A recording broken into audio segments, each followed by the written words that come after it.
Vamos falar agora sobre o principal poeta desse período. Nós temos a contribuição dos concretistas, mas o nome que mais se destaca nessa fase é João Cabral de Melo Neto, esse senhor aí, que diz pra gente que mesmo sem querer, mesmo que não queira, né? Fala em verso quem fala a partir da emoção.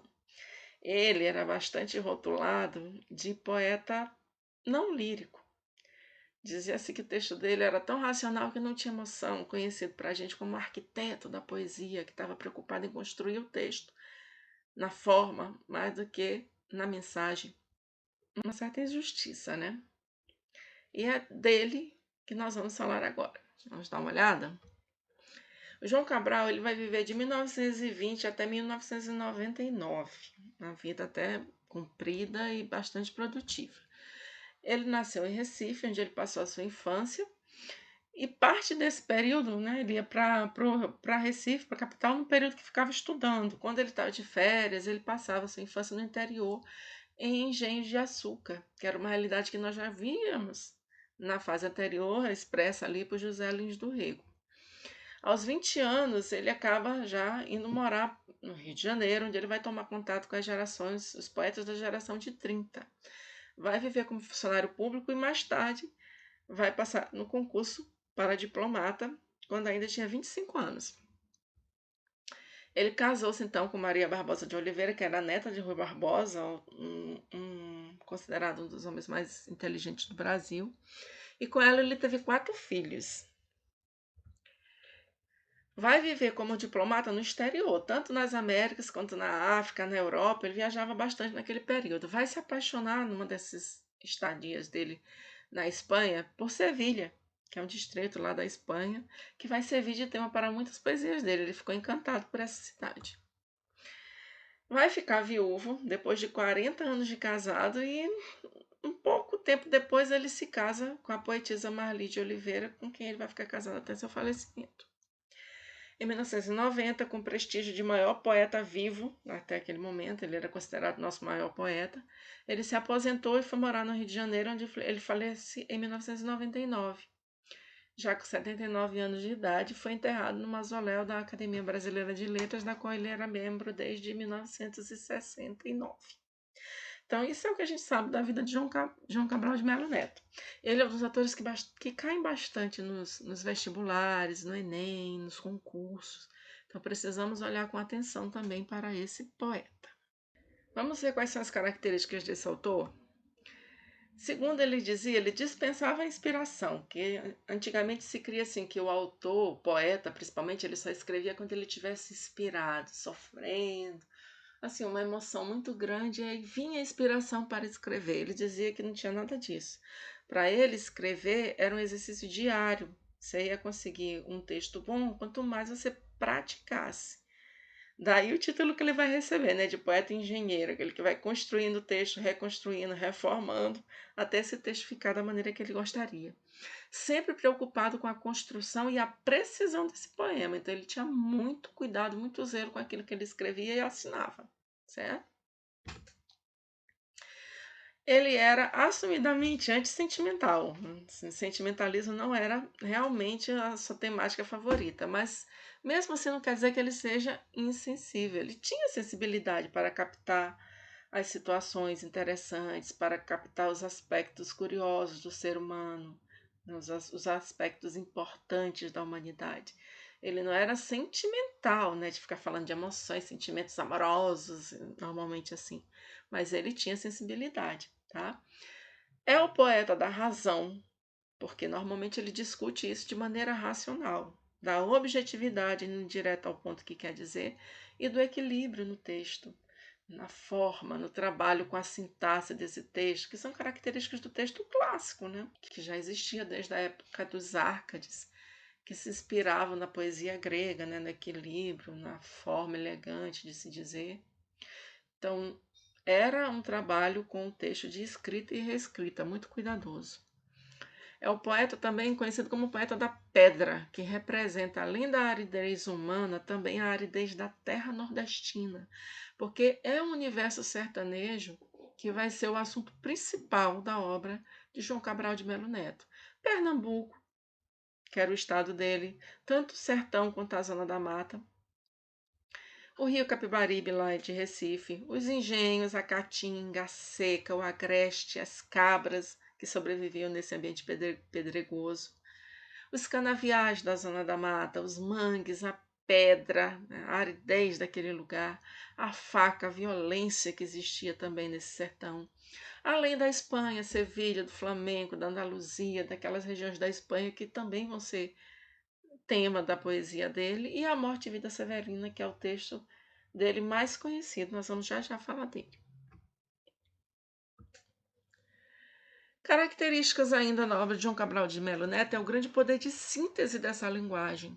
Tá? Ele faz mais ou menos o emprego da linguagem do sertanejo. O homem de sertão ele é econômico, tanto nas palavras quanto no gesto. Não é de demonstrar muita emoção, não é de falar muito, né? Não pode se gastar energia em vão.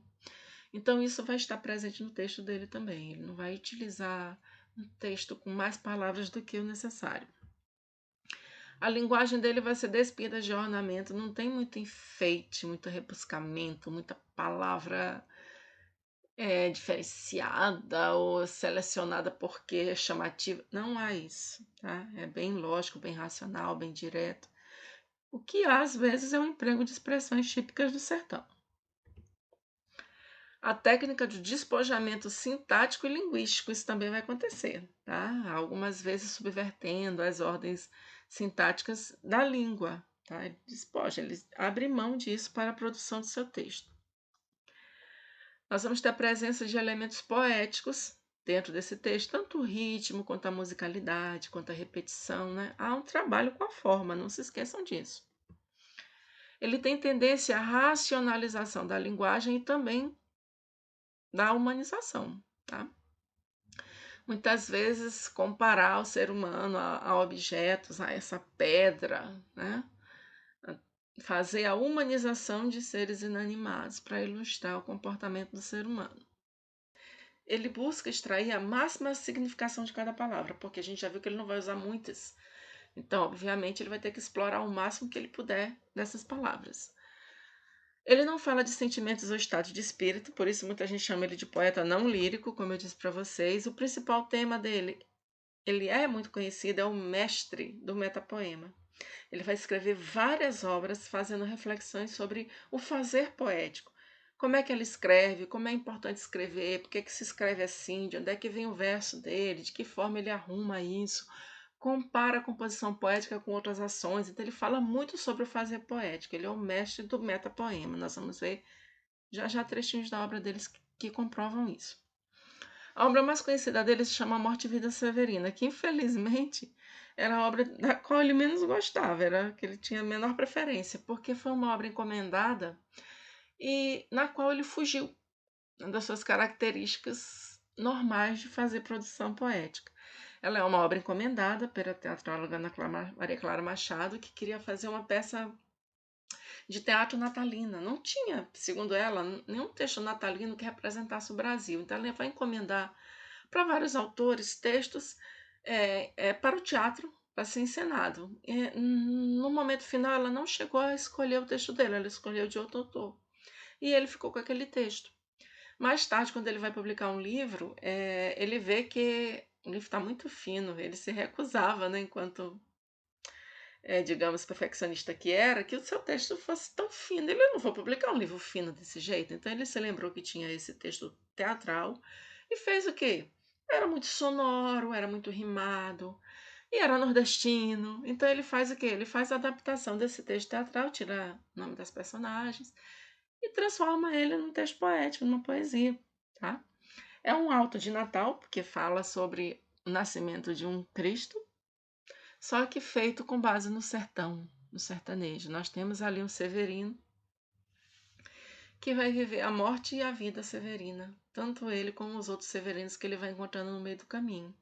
Então narra a história de um Severino que vivia no sertão e achava que o problema dele, que não dava ele, não possibilitava ele uma vida digna, era a seca. Então ele resolve empreender uma viagem até a capital, Recife, onde havia água, porque ele achava que o que traria qualidade de vida para ele era água. Nesse deslocamento, que é feito a pé, ele vai tomando contato com outros severinos que vão morrendo. É a morte severina, que pode acontecer de várias formas ao longo dessa viagem. Então ele escreve o texto em forma de rosário. É um texto muito bonito.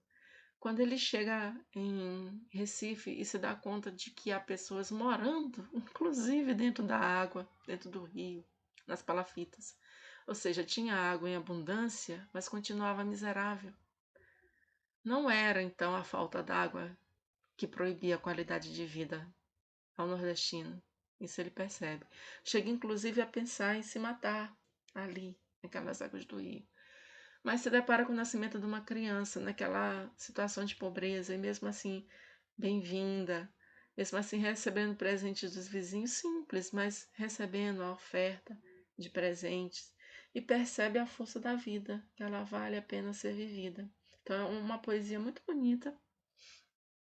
Infelizmente, não sei porque ele não gostava, mas é uma das que mais cai no vestibular. Há uns 2 anos, inclusive, a UEMA trabalhou com esse texto.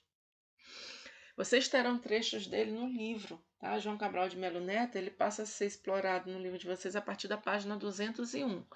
Passem lá e deem uma conferida. Quando um rio corta, corta-se de vez o discurso rio de água que ele fazia.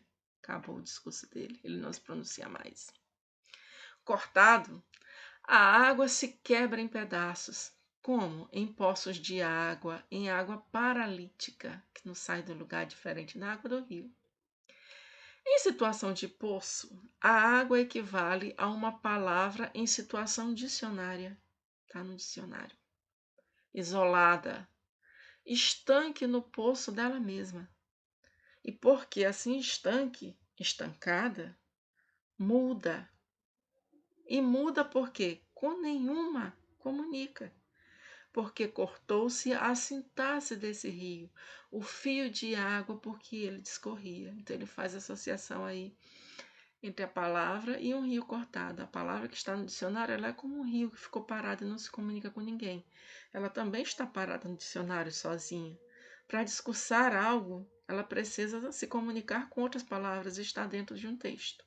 Então, fazendo uma reflexão, analisando a língua, o poema, isso é uma característica marcante de João Cabral de Melo Neto. Um trechinho de Morte e Vida Severina para a gente acompanhar. Ele vai estar no livro de vocês. Deem uma lida, respondam as questões, tirem as dúvidas com a professora. Morte e Vida Severina. Somos muitos severinos, iguais em tudo na vida. Na mesma cabeça grande que a custa que se equilibra, no mesmo ventre crescido sobre as mesmas pernas finas, e iguais também porque o sangue que usamos tem pouca tinta. E se somos severinos, iguais em tudo na vida, morremos de morte igual, mesma morte severina, que é a morte que se morre de velhice antes dos 30, de emboscada antes dos 20 e de fome um pouco por dia. De fraqueza e de doença é que a morte severina ataca em qualquer idade e até gente não nascida. Somos muito severinos, iguais em tudo e na sina. Há de abrandar estas pedras, suando-se muito em cima. Há de tentar despertar a terra sempre mais extinta. Há de querer arrancar alguns roçados da cinza. É só o início desse poema, dá para ver a sonoridade, a musicalidade, a descrição de um sertanejo, de um sofredor, de um trabalhador, que não é um só, né? Mas poderia ser qualquer um severino nordestino.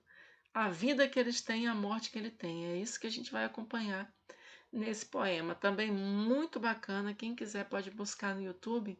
Existe uma adaptação dele para desenho. Eles fazem um desenho em preto e branco e o texto é o original. Então você pode ouvir e assistir todo esse poema com o texto original. Muito interessante, vale a pena, rapidíssimo de ser visto. Tá? Fica a dica. E na próxima aula nós vamos continuar falando sobre a prosa dessa terceira geração. Aguardo vocês aqui, leiam sobre os autores, leiam os textos possíveis, tirem suas dúvidas com as professoras e busquem seu livro didático. Até a próxima. Beijo. Tchau, tchau.